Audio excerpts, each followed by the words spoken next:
Friends, welcome to your YouTube channel Madam Wow. आज हम क्या करने वाले हैं? Part 4 of consumer equilibrium. आज हम consumer equilibrium in one commodity case का कंसेप्ट भी समझेंगे और साथ में कुछ ऐसे क्वेश्चंस करने वाले हैं जो आपके किस पे बेस्ड है, लेटेस्ट सीबीएसई पैटर्न पे, which is your competency based. और ये क्वेश्चंस, ये इनके मिलते जुलते क्वेश्चंस आपके एग्जाम में पक्का आएंगे। तो अब अगर एग्जाम में अच्छे मार्क्स लाने हैं तो क्विकली कंसेप्ट के साथ इन क्वेश्चंस को पढ़ो जिन बच्चों ने नहीं पढ़ा। तो आ जाओ, स्टार्ट करते हैं। Now what madam was going to start your competency based question. अब कंसेप्ट के साथ एग्जाम प्रैक्टिस के क्वेश्चन का करेंगे हम दी एंड। तो आ जाओ, पढ़ते हैं क्वेश्चन कि हम क्या पढ़ने वाले हैं। Consumer equilibrium in one commodity case. Consumer equilibrium क्या होता है? देखो, कंज्यूमर इक्विलिब्रियम एक पोजीशन होती है जहां पर कंज्यूमर रहना चाहता है। वो कहता है कि मैं उस इक्विलिब्रियम पॉइंट पे रहूंगा, क्योंकि उस पॉइंट पे अब कंज्यूमर क्या हो जाता है, पूरी तरह सेटिस्फाई। देखो, मैं आपको एग्जांपल देती हूँ कि हम क्या खा रहे हैं, पिज़्ज़ा। पिज़्ज़ा का एक स्लाइस खाया, थोड़ा अच्छा लगा, दूसरा खाया, थोड़ा कम अच्छा लगा, तीसरे पे पेट भर गया। ठीक है, तो अब मैं पिज़्ज़ा के कितने स्लाइस तक पैसे खर्च करना चाहूँगी? तीसरे तक ही, क्योंकि अब मैं किस पे रहना चाहूँगी, ओनली तीसरे पे। तो ये क्या बन गया, बैलेंस। किसके बीच का बैलेंस बच गया कि एक कंज्यूमर कितना प्राइस पे कर रहा है आगे आने वाले यूनिट्स के लिए, और वो किस पॉइंट पे क्या हो रहा है, सेटिस्फाई। इसी बैलेंस को हम क्या बोलते हैं, कंज्यूमर इक्विलिब्रियम। अब जब कंज्यूमर एक ही कमोडिटी को कंज्यूम करेगा और उसको कंज्यूम करने पे वो उतना ही प्राइस पे करेगा जिस पॉइंट पे आके वो फुली सेटिस्फाई हो रहा है, इसको हम क्या बोलेंगे बच्चों, कंज्यूमर। किस पॉइंट पे, इक्विलिब्रियम। और उसी पॉइंट पे रहना चाहते हैं, वो उस पॉइंट से ना ऊपर आएगा तो मतलब 3 से कम खाएगा तो भूखा रह जाएगा, 3 से ज़्यादा खाएगा तो वो क्या हो जाएगा, ओवर डाइजेशन उसको हो जाएगी। तो कंज्यूमर इक्विलिब्रियम पे ही रहना चाहता है, वो इस पोजीशन को चेंज नहीं करना चाहता। तो आपका बेटे अगला क्वेश्चन है, वो ये क्वेश्चन है कि आपका 4 मार्क्स का क्वेश्चन ये आएगा। इसके अंदर हम क्या करेंगे, आंसर राइटिंग की प्रैक्टिस भी, कि आपको किस तरीके से आंसर एग्जाम में लिख के आना है कि आपको इकोनॉमिक्स में फुल मार्क्स मिले। तो पढ़ो, एक कंज्यूमर है, ठीक है, वो अपनी इनकम जो है 4 रुपये खर्च करता है आइसक्रीम बॉय करने में। ठीक है, फिर क्या होता है कि वो पहला यूनिट खाता है, दूसरा खाता है, तीसरा खाता है, चौथे यूनिट के बाद वो अपनी कंजप्शन स्टॉप कर देता है। तो बताओ वो कितना स्पेंड कर रहा है, 4 रुपीज़। कितने यूनिट के बाद तक खा रहा है, 4 यूनिट तक। तो आपको इसका रीज़न देना है। और ये कितने मार्क्स का क्वेश्चन आएगा बच्चों, 4 मार्क्स का। ये आइसक्रीम में बनी हुई है। चलो, सबसे पहले आपको क्या लिखना है, कंज्यूमर इक्विलिब्रियम की डेफिनेशन। क्या लिखोगे, कंज्यूमर इक्विलिब्रियम की डेफिनेशन। इसके भी मार्क्स होते हैं, ठीक है, पढ़ो। This is the case when, देखो सुनो, चौथे यूनिट पे, ठीक है, उसने क्या की थी, कंजप्शन स्टॉप। क्यों स्टॉप की थी, क्या रीज़न होगा कि इधर कंज्यूमर क्या हो गया, फुली सेटिस्फाई, मतलब अब उसका पेट भर गया। तो अब ये एक पोजीशन है, एक केस है कि जब कंज्यूमर को क्या मिल रही है, मैक्सिमम सेटिस्फेक्शन। मीन्स अब उसका आइसक्रीम खा के चौथे यूनिट पे पूरा पेट भर गया। मतलब ये वो पॉइंट है, किस पॉइंट की बात हो रही है, कंज्यूमर इक्विलिब्रियम की। जब कंज्यूमर अपनी इनकम किस पे स्पेंड करता है, गुड्स एंड सर्विसेज पे। और कब तक स्पेंड करेगा, जब तक वो क्या हो जाए, फुली सेटिस्फाई। इसको हम क्या बोलेंगे, कंज्यूमर इक्विलिब्रियम। 4th यूनिट तक, ठीक है, वो क्या करेगा, अपनी इनकम खर्च करेगा, स्पेंड करेगा। 4th के बाद वो 5th पे स्पेंड नहीं करेगा, क्योंकि ये वो पॉइंट है जहाँ पे कंज्यूमर इक्विलिब्रियम में आ गया, क्योंकि वो 4 पे ही क्या हो रहा है, फुली सेटिस्फाई। तो अब ये एक नोट है जो आपको पेपर में लिख के आना है, जिसका अनदर मार्क्स है। वो ये है कि कंज्यूमर किस पॉइंट पे रहना चाहते हैं, चौथे यूनिट पे ही रहना चाहते हैं, और वो अपना बिहेवियर चेंज नहीं करना चाहता। क्या बिहेवियर है, कंजप्शन का। वो ये बिहेवियर है कि वो चौथे तक ही कंज्यूम करेगा, चौथे तक ही खर्च करेगा, उसके बाद वो कंज्यूम नहीं करेगा। तो आपसे क्या पूछा था कि कंज्यूमर क्यों ऐसा कर रहा है, कि 4 पे खर्च कर रहा है, चौथे यूनिट के बाद क्यों स्टॉप कर रहा है। तो पहला रीज़न क्या हो गया कि कंज्यूमर इक्विलिब्रियम में आ गया और वो उसके बाद अपना बिहेवियर चेंज नहीं करेगा, वो उसी पॉइंट पे ही रहेगा। फिर आपने क्या लिखना है, हाइपोथेटिकल शेड्यूल। ये शेड्यूल के भी आपको मार्क्स मिलेंगे। ठीक है, खुद से बना के आना है, बहुत सिंपल है, मैं समझा देती हूँ। तो आपने क्या शो करना है कि आइसक्रीम्स के यूनिट्स वो खा रहे हैं, कितने पे सेटिस्फाई हुआ था, चौथे पे। तो आप कितने यूनिट दिखा दो, पहला, दूसरा, तीसरा, चौथा, पांचवा, छठा। यहाँ पे दिखा दो कि उसको हर यूनिट से मार्जिनल यूटिलिटी मीन्स आगे आने वाले यूनिट से जो उसको सेटिस्फिकेशन मिल रही है उसको मार्जिनल यूटिलिटी बोलते हैं। तो उसको आइसक्रीम से कितनी मिल रही है। फिर आप दिखा दो कि आप इस मार्जिनल यूटिलिटी यानी आगे आने वाले यूनिट्स से जो आप क्या मिल रही है आपको सेटिस्फिकेशन, आप उस सर्टिफिकेशन के लिए क्या कर रहे हो, पे। यानी जब आपको कोई चीज़ सेटिस्फाई कर रही है उस सर्टिफिकेशन के बदले में आप क्या कर रहे हो, कुछ पेमेंट। उस पेमेंट को हम क्या कहते हैं, marginal utility in terms of money. यानी अब आप अपनी सर्टिफिकेशन को पैसों में नाप तोल रहे हो। तो क्या बोलोगे कि अगर आपको आइसक्रीम खा के दो यूटिल्स क्या है, सर्टिफिकेशन को यूटिलिटी को मेजर करने का unit under cardinal utility approach which is given by Marshall. तो दो यूटिल्स अगर आपको भूख मिटती है तो उसके लिए आप कितना पे कर रहे हो, 1 रुपया। ठीक है, तो चलो पहला यूनिट आपने खाया तो आपको कितनी मिली, मार्जिनल यूटिलिटी 20 की। अगला यूनिट खाओगे थोड़ी कम मिलेगी, 18 की। मतलब दो दो कम करते जाओ दिमाग से। फिर उससे अगली और दो कम कर दो। फिर जब आपने क्या किया, चौथा यूनिट खाया तो क्या हुआ कि बेटे चौथे यूनिट में आपको पहले दो दो फिर सीधा हाफ कर दो, मतलब 16 का आधा क्या होगा, 8।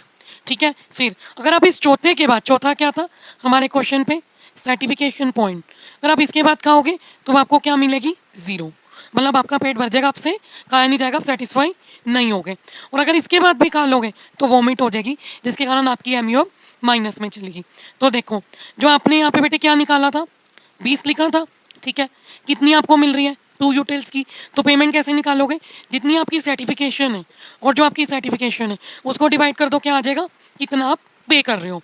ठीक है, आप 2 यूटिल्स के लिए 1 रुपया पे कर रहे हो, कितनी सर्टिफिकेशन है आपकी, 20।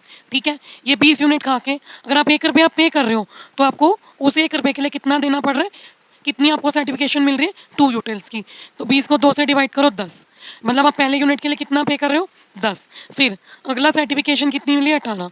ठीक है, और आप 1 रुपये से कितने सेटिस्फाई हो रहे हो, बाय 2 से डिवाइड कर दो तो कितनी आ जाएगी, 9 रुपीज़। वो 9 रुपीज़ पे करने पे 18 मार्जिनल यूटिलिटी मिली है। फिर इसी तरीके से करते जाओ, तीसरे यूनिट पे 16 को 2 से डिवाइड करो, 8 रुपीज़। ठीक है, फिर चौथा यूनिट मेन है, इसको देख लो, चौथे यूनिट को 8 को किससे डिवाइड करोगे, 2 रुपीज़ से। मतलब देखो अब ये आपका क्या हो गया, इक्विलिब्रियम। ठीक है, देखो कैसे, इरेज करके समझाती हूँ। ये आप कितना यूनिट खा रहे हो, चौथा, प्राइस कितना पे कर रहे हो, 4 रुपीज़। देखो अब कंज्यूमर का जब जितना वो प्राइस पे करता है वो प्राइस किसके बराबर आ जाता है, जिस यूनिट को वो कंज्यूम करता है। तो अब कंज्यूमर 4th यूनिट के लिए कितने रुपीज़ देगा, 4 रुपीज़। तो अब कंज्यूमर इस पॉइंट पे क्या आ गया, इक्विलिब्रियम में। अब आगे देखो, मार्जिनल यूटिलिटी 0 को 2 से डिवाइड करो, 0 माइनस 5.5 को 2 से डिवाइड करो तो कितना हो गया, माइनस 2.5। तो मतलब देखो जितना जितना कंज्यूमर कंज्यूम कर रहा है उसका एमयू भी गिर रहा है और उसको प्राइस अब कम पे करना चाह रहा है। इक्विलिब्रियम में आके उतना ही प्राइस पे करेगा जितने वो यूनिट कंज्यूम कर रहे हैं। इसी का किसका एग्जाम्पल है हमारा, ये हमारा है consumer equilibrium in one commodity case, जो कि हमारी क्या थी, आइसक्रीम।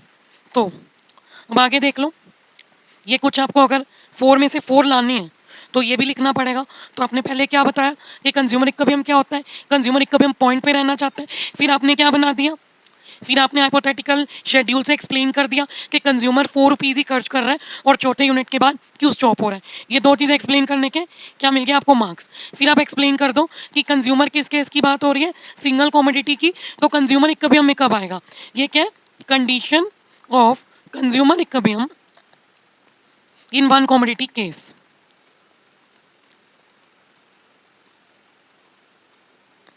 ठीक है बेटा, तो क्या कंडीशन होती है, वो ये कंडीशन होती है कि कंज्यूमर को जितनी उस यूनिट को खाकर क्या मिल रही है, मार्जिनल यूटिलिटी, वो उसके लिए उतना ही प्राइस पे करेगा। और जो प्राइस है वो किसके बराबर होती है, मार्जिनल यूटिलिटी फ्रॉम मनी के। मतलब मनी स्पेंड करके उसको कितनी मार्जिनल यूटिलिटी मिल रही है। तो मेन हमारी कंडीशन क्या है, ये वाली, कि मार्जिनल यूटिलिटी ऑफ एक्स, मतलब आइसक्रीम से जितनी उसको आगे आने वाले यूनिट्स को कंज्यूम करके क्या मिल रही है, मार्जिनल यूटिलिटी, वो उतना ही प्राइस पे करेगा उसके बराबर जितनी उसको मार्जिनल यूटिलिटी मिल रही थी। हम देखो इसको मार्जिनल यूटिलिटी कितनी मिल रही है 8 यूनिट्स की, और 4 यूनिट में ये आ गया, और ये प्राइस कितना पे कर रहा है 4 रुपीज़। इससे ज़्यादा ये पे नहीं करेगा। देखो ठीक है, इसलिए अब ये स्टॉप कर रहा है कंजप्शन। और ये हमारा कौन सा पॉइंट है कंज्यूमर इक्विलिब्रियम का इन वन कमोडिटी केस। अब एक और कंसेप्ट हमारा आ जाता है, ये जैसे एक्सप्लेन करने के लिए इस आंसर का क्वेश्चन बस ये फर्स्ट सेकंड थर्ड, ठीक है। इनके आपको कितने मिलेंगे 4 में से 4, कुछ मिस करोगे तो कम मिलेंगे। ये जस्ट एक कंसेप्ट है समझाने के लिए। ये अनदर क्वेश्चन ले लो, question number 2, marginal utility of money क्या होता है। तो देखो मार्जिनल यूटिलिटी ऑफ मनी, देखो वो क्या होता है, utility that the consumer expect to obtain from a standard basket of goods. देखो जैसे मैं अपना खर्चा कर रही हूँ गुड्स एंड सर्विसेज पे, तो मैं क्यों खर्च कर रही हूँ, क्योंकि मैं कुछ एक्सपेक्ट करती हूँ कि मेरे खर्चे से मुझे क्या मिलेगी सर्टिफिकेशन, ठीक है। तो वो क्या बॉय कर रहा है, कुछ जो आम ज़रूरतों की चीज़ें हैं वो आप बॉय कर रहे हो अपनी इनकम से, और क्या एक्सपेक्ट कर रहे हो कि आपको क्या मिलेगी यूटिलिटी। मतलब जब यूटिलिटी को मैं किस टर्म्स में मेजर करूंगी, मनी के टर्म्स में, तो क्या बन जाएगी वो marginal utility of money. Example देख लो छोटा सा, if a rupee can boy, देखो 1 रुपया आपने दिया, 1 रुपया आपको देकर क्या मिल रहा है 100 ग्राम ऑफ शुगर और 500 ग्राम ऑफ राइस, ठीक है। अब आपने ग्राम्स में करने का क्या मतलब है कि आप इनको नाप सकते हो, इनका एक स्टैंडर्ड है, बास्केट है कि हाँ ये नपाई का एक वे है, इसलिए हम इसको क्या बोल रहे हैं स्टैंडर्ड बास्केट ऑफ गुड्स। अगर total utility from good is 4 utils, मतलब इन दोनों को कंज्यूम करके आपको टीयू कितना मिल रहा है 4 utils, then 4 is taken to be as marginal utility of money. दोबारा समझा रही हूँ कि अगर आप कुछ गुड्स पे खर्च कर रहे हो शुगर और राइस पे, और आप 1 रुपया खर्च कर रहे हो और आपको इस अमाउंट को खाने पे कितनी सर्टिफिकेशन मिल रही है 4 रुपीज़ की, तो आप उस 4 रुपीज़ को क्या कर रहे हो 4 पे कर रहे हो। सर्टिफिकेशन कितनी मिले 4 यूटिल्स की, यही 4 यूटिल आपका क्या है मार्जिनल यूटिलिटी ऑफ मनी। देखो मैंने आपको ये रिलेशनशिप बताया था कि जितनी आपको सर्टिफिकेशन मिलेगी आप उतना ही प्राइस पे करोगे, आप जितना प्राइस पे करोगे वही आपकी क्या है मार्जिनल यूटिलिटी फ्रॉम मनी। तो इधर आप कितनी सर्टिफिकेशन है आपकी 4 यूटिल्स की, ये क्या है आपकी मार्जिनल यूटिलिटी, ठीक है।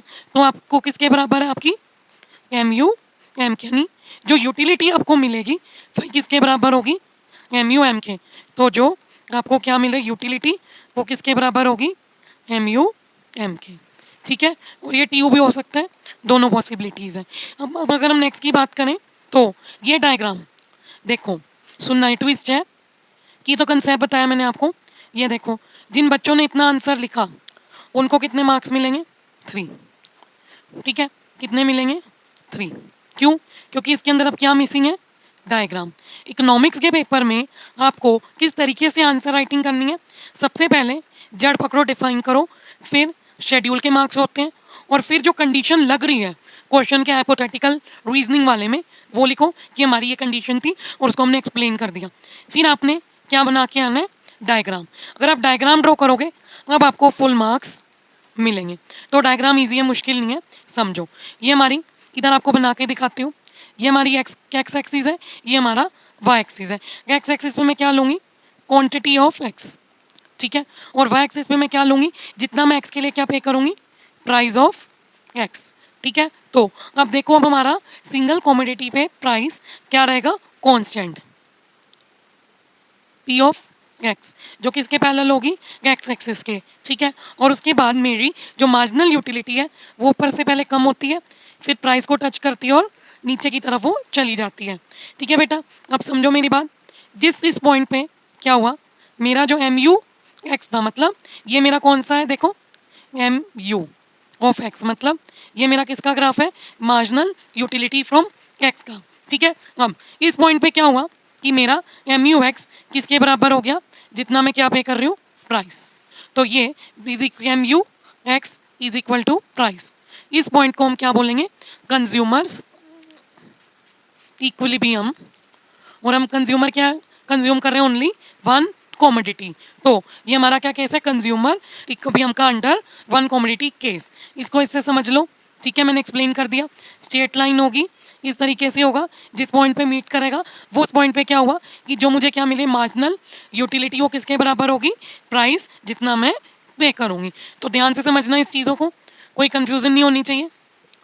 ठीक है, अभी नेक्स्ट वीडियो में हम करेंगे, ये एक न्यूमेरिकल क्वेश्चन है which is related to your consumer equilibrium. Till now do like share and subscribe to Madam Wow YouTube.